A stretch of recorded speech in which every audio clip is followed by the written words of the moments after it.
Hey, what's up, guys? It's your boy Animosity here. Just wanted to give a rundown of my team tonight, since I haven't done that yet. As you can see, I have a lot of people powered up. I've been always been a person that uses primarily guys from my team, and with this year's game, and you get to choose your team's chemistry. It's been pretty awesome. I got to say, hands down, this is the most fun I've had playing Mutt in years, probably since 25 at least, maybe even 13 when I first got into it, and I was sucked in, and then 25 when I made the Mutt Invitational final. But as you can see, I got the poor man's quote unquote version of Michael Vick here. I got 88 overall wins, rocking the Eagles chemistry. Owens rocking it as well, and then a lot of linemen. And then Ertz back here. As you can see, I got several Seahawks as well. Seahawks are my second team. I'm from Portland, but also on defense, I feel like I have the fastest defense you could have. I sub out Von Miller. I keep him there for the reasons to get that lockdown, even though I probably should have him at pass rush and put someone else at, lockdown. But, it's not something I'm really concerned about right now. As I get, better players and get more chemistry, like the times 4 Earl Thomas, and stuff like that, the diamond version, power them up, and start getting, secondary guys with 2, 3, 4 times their chemistry, will make it a lot easier to get my pass rush on my D-line, on my rush, linebackers, and then keep my lockdown on the secondary and my coverage linebackers. But right now, I have Deion Jones at number 2. He's, as you can see, I put him in, sub him in here with the nickel dime packages. It's definitely a lot of speed right there with Barr and Deion Jones, height with Barr and speed with Deion Jones. I have Jair Alexander right here just to get him on the team, but I usually sub him out, and I put Marshawn Lattimore or Marcus Peters in the slot. I move Bailey to safety when I run big nickel, do stuff like that. I drop down Vaughn down on the line, and rushing situations. I move Donald into the middle when I run a 5-2. Move Clowney from there down to the end. Have Mack and Clowney coming off the edges with Sue, Donald, and Cox in the middle. And then have Dion and Telvin as my linebackers with either Earl. And it's, most of the time, it's usually like Lattimore, Bailey, or Peters at safety, just depending on who I'm facing has, as far as, his slot receivers or tight ends. If it's a slower guy, I usually will use, one of the bigger hitters, or somebody who's a little slower, like Marcus Peters, has a little more man coverage. But Malcolm Jenkins is somebody a lot of people have been sleeping on this year. But I wanted to show you guys this. His stats are so good. And a lot of people are sleeping on him just because of his speed. But if you look at that play recognition and the zone coverage combined with the hit power, it's probably one of the most well-rounded safeties in the game. His 82 catching. You got the jumping is at 85. You go down even further, the man in zone, look at that, 93, 87, and 91. And spec catch is 47. And don't really care about all that. Where's the hit power? I think I already went past it. But as you can see, he is so well-rounded. He may not have the speed, but like a lot of times you turn around, and especially with this big nickel now, dropping him into the in-the-box safety, he is so good. And I prefer him over Cam because of the reasons, having better man defense, having better zone. And just, overall, he's just a great card this year. And, it's finally good to see EA turn around and give him the love he deserves, because he truly is one of the best safeties in the NFL, is in the box safeties, just all around everything, rushing the passer to coverage and everything. So, it's kind of nice to turn around and have him up there and, also rocking the Eagles chem. As far as chemistries, I have to go deep times, all 30, lockdown.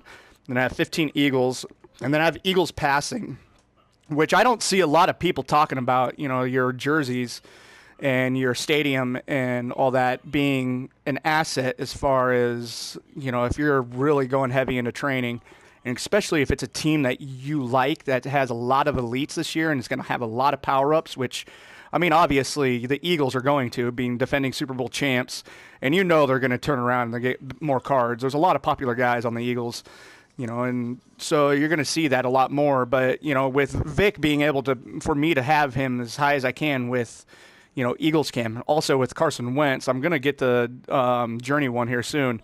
But with Carson Wentz as well, having these guys with this, chemistry and being able to use an Eagles chem, and you could see what it gives you as far for passing. And, it's pass block footwork and medium route running and throw power and, just break sack. It's really good. Look at you. It gives you a full well round of everything. And as you get further down, you could go all the way down to, tier 10. And I mean, you see all those stats. That's like, +4 throw power. You go combine that with go deep. You could have a dude with 99 throw power right now. And especially somebody like Michael Vick having 99 throw power right now. And then you give him all these other stats as well. Medium throw accuracy, deep throw accuracy, medium throw accuracy, deep throw accuracy, medium throw, deep throw. He's going to be extremely good. And that's what I don't understand with this year's game.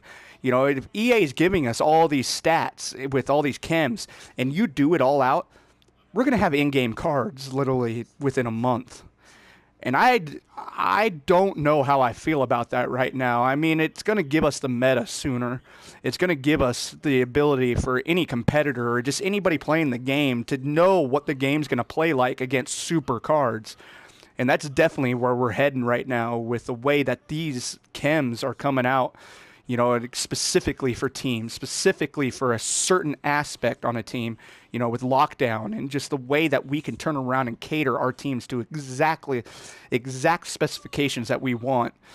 I don't know how I feel about it. Right now it feels okay because there's no super overpower card. But if I turn around and sunk the 3,000 training points into the Eagles passing chem, I could have Michael Vick easily at 99 throw power. And, and you turn around, like right now he's at 93. So you can imagine I get like 4 or 5 more, he's probably going to be at a 99. And this isn't even the full one. And, deep throw accuracy is going to be over 90. His medium throw is going to be over 85. His, what is it? Where's it? Deep throw, short throw accuracy as well. You look at that, even with Carson Wentz, because Carson Wentz is at 91 throw power right now as an 88. And so you turn around, you could take any cards you want. I mean, you could probably even get Russell Wilson, his super card up to a 95, 96, 97 throw power with a strictly, Seahawks passing. So that's something that everybody needs to be, a little more aware of. There's a lot more to this than people realize. And I don't see a lot of other guys sharing it. So that's definitely something that needs to be, kept an eye on if you're definitely going to be one of the training guys. And I'm definitely am this year, as you can see. I love this training aspect. I love catering my team to exact specifications of what I want to do, and eventually I want to turn around and make my running backs, running. But with the go deep right now is just too valuable with the way that the game is coming out, being able to make reads and just the way that the game plays right now. So go deep is definitely something that, I'm going to keep for the foreseeable future until I could get these guys powered up and get, more chems on them and start getting some running, chems in there with these guys. But I haven't played enough with Barkley yet to see what he can do, but I absolutely love Le'Veon Bell. He turns around and runs like he does in real life. He puts his hands on the back of the guys and chops his feet, and the way he hops and everything. I love the realism with the players this year, with everybody has their own style. Just the way that Antonio Brown runs, the way that, Michael Vick plays, the way Carson Wentz breaks sacks. It literally is one of the most satisfying things I've seen in a football game in a long time. But anyways, I don't want to drag this out any further. I just wanted to give you a rundown. I'll probably make another video here about, the team chems and everything. That way I could get that up and give a little more detail on it and show you guys exactly what I mean by the team chems as far as jerseys and everything. And then if you turn around and do a full 50 for a specific team, you could get +3 speed and everything. Anyways, but that's my team right there. I'm sitting on 159K. I'm currently 15th. Right now in the solo battles. I plan on getting some now down 16, But, I think I did well. I had one cheap touchdown. I think it was this one right here. They caught it at the end of the game, but, on a Hail Mary. It tipped from the left side over to the middle of the field, and the dude coming across turned around and caught it. So, I mean, I could see that the damage of points from allowing them scoring literally could be between 200 and 350. I'm assuming, just looking, doing what I did, looking at the stats. I have a bunch of stuff laid out. I could give a little rundown, and I'm gonna give it a little more time, try to figure out exactly what's going on with the scoring, because I could pretty kind of tell exactly what the value of everything is. But as you can see, I should finish in the top 25 if I don't get disconnected. I was number 5 when I got disconnected in the game last week, so finish out of the top 100 because of it. But definitely going to turn around and grind this out this year, play some weekend league, going to qualify with the season that I'm doing right now. I'm not doing the knockout tournaments. But anyways, this is your boy Animosity, and make sure to hit that like and follow button. I'll talk to you guys later. Peace.